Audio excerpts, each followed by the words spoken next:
Welcome to another session of mathematics. In the last session, we have discussed question number 4 of exercise 4.4. Now, today we will discuss the second question. The question is solve the following. And the first part is the teacher tells the class that the highest marks obtained by a student in her class is twice the lowest marks plus 7.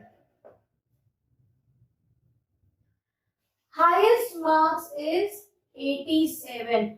What is the lowest marks? So how should we start? What is given? It is given highest marks is 87. These type of questions we have already discussed. Highest marks is 87. That is this part equal to 87. We know we got it as a result. That is on the RHS side. What is asked? What is the lowest marks? So unknown value is the lowest marks.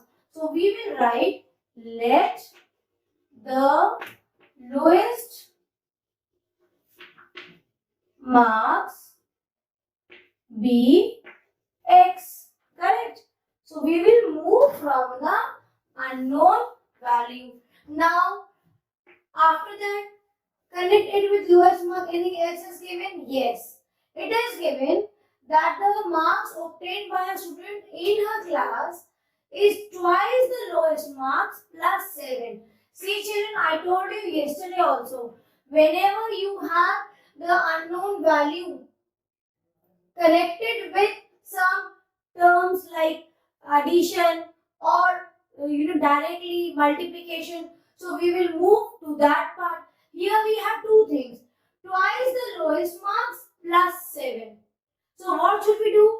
Should we add plus 7 first? No, we will first take twice the lowest marks. So what will this become?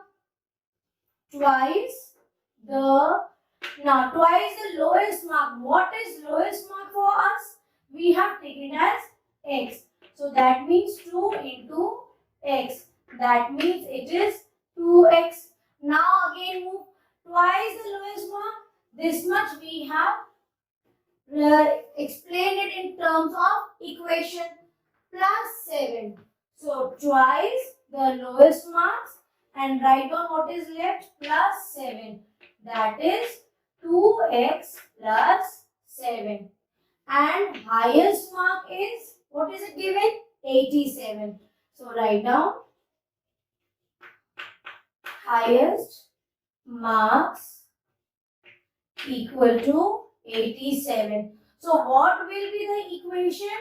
You will write down equation will become, this is your LHS, 2x plus 7 equal to 87. Now, what is the question? It is not simply taking the statements and converting it, changing it into equation form. We got the equation. They have also asked to solve. So, we will solve the equation.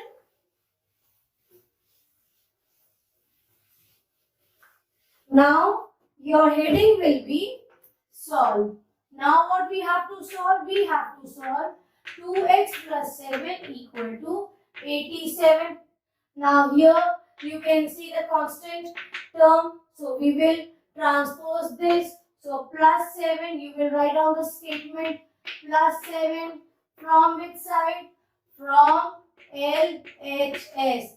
When it will go to RHS, what will this become? This will become minus 7. Now transpose 2x equal to 87. This side it will go. So it will become minus 7. Solve it. Now what do you have? 80. What is left? 2x. What do we need? We are asked to find out the unknown value, which is x. So what should be done? 2 should be removed. So 2 is sharing 2 into x. So what will be the statement? Into 2 from LHS. When it goes to RHS, it will become 1 by 2. It is a numerator. This will go there and become denominator. So transpose this. So this will become 80 by 2. Now simplify. What is the value? It is 40. So what was the question? Find the lowest marks. So you will write down answer after this below this line, because these are word problems. So you have 1.5 mark for the statements also at the end. So what was the question? What is the lowest mark? So the lowest mark is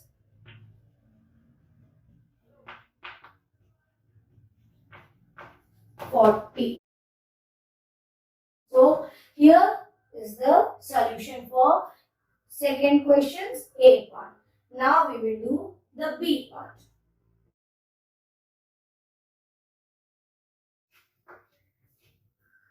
See, in this question, it is given that in an isosceles triangle, the base angles are equal.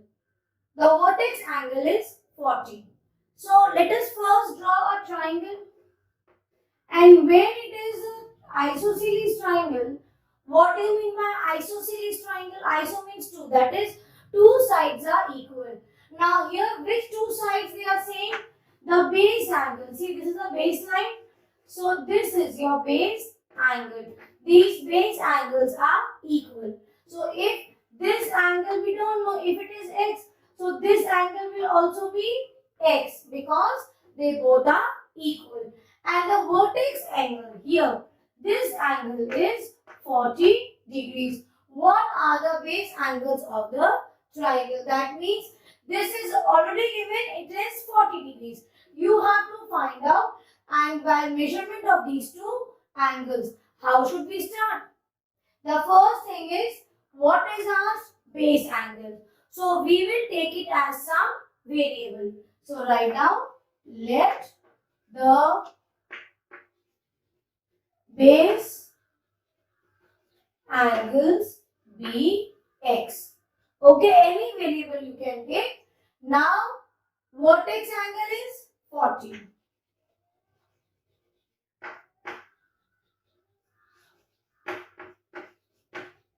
Is 40. But nothing is given, children. Neither a value for RHS. So here we have to use the concept of angle sum property of a triangle. Now in an angle sum property of a triangle, you know the sum of three interior angles is always 180 degree. Yes or no? This we have learned before. In the angle sum property of a triangle, that the measurement of all three angles you add up, it will always be 180 degrees. So that means this is my angle 1. We will add three angles. So what it should be if I add angle 1? This is my another angle x, and that is third angle. So what it should be? It should always be equal to 180 degrees. And how do we know? This is because of angle sum property of a triangle.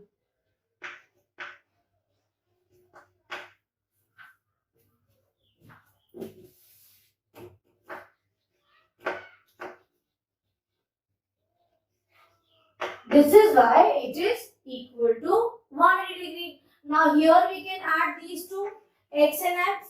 So this will become x, and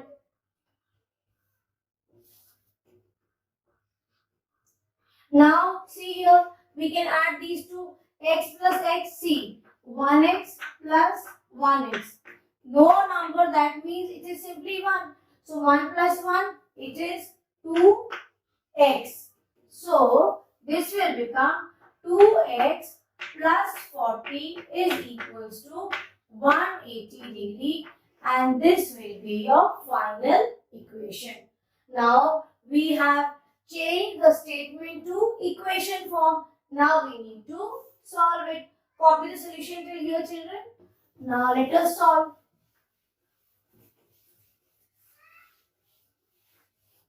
So put a heading, solve. what it will be? This will be 2x plus 40 equal to 180. Now transpose this 40 that side. You will write down the statement that transposing plus 40 to RHS will become minus 40. So 2x equal to 180 minus 40.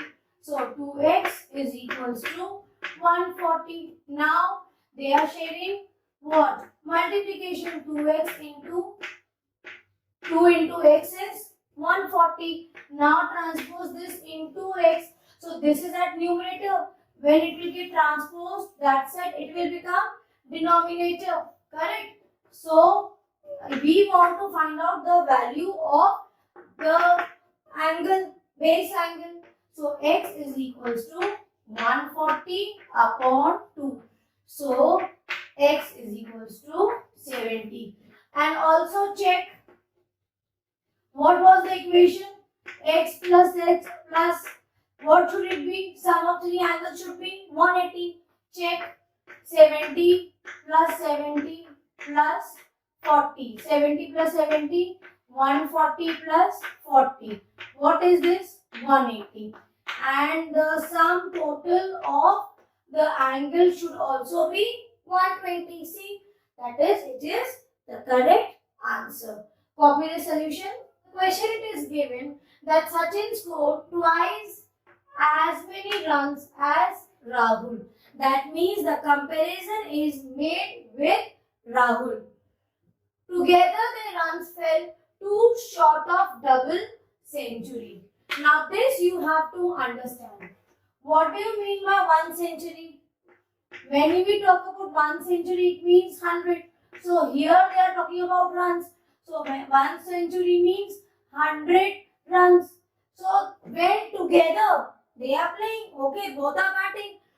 So on the field, when both are batting, they have managed to score double century. But it is not complete double century. They are short of 2 runs. See, together their runs fell short of 2 runs for a double century. That is, it could be a double century. Double century means 2 into 100. That is 200. But is it exactly 200? Double century? No. 2 runs short. They are 2 runs short of. That is, only 2 runs are left to make a double century. So they are short of, that is minus. So what will this be? 198. That means the current situation is that Rahul and Sachin both are batting. This is their bat. Okay. Both are batting on the field. But together when we count their total runs, it is 2 runs short than the double century. So from double century, you just subtract 2. So how much they have scored till now? It is 198. This was the main, part of this question to understand. Rest we know. Sachin scored twice as many runs as Rahul.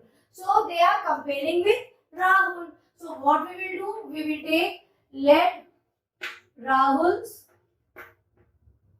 runs be X. So what will be Sachin's score? Sachin runs or Sachin score will be, children? Let Rahul, okay, runs you can say, or Sachin score. You can write down anything. Sachin scored what? See, twice as runs as Rahul. So Sachin scored twice of Rahul. So what will this become? 2 into x. That is 2x. Now see the next statement. Together they runs. Together means score of Rahul plus score of Sachin, and what is the total score? Double century, 2 less than a double century. So this will be 198. Now you can again add these two. Just check no number here, that means 1 is there. So 1x plus 2x, this will become 3x. Let me write.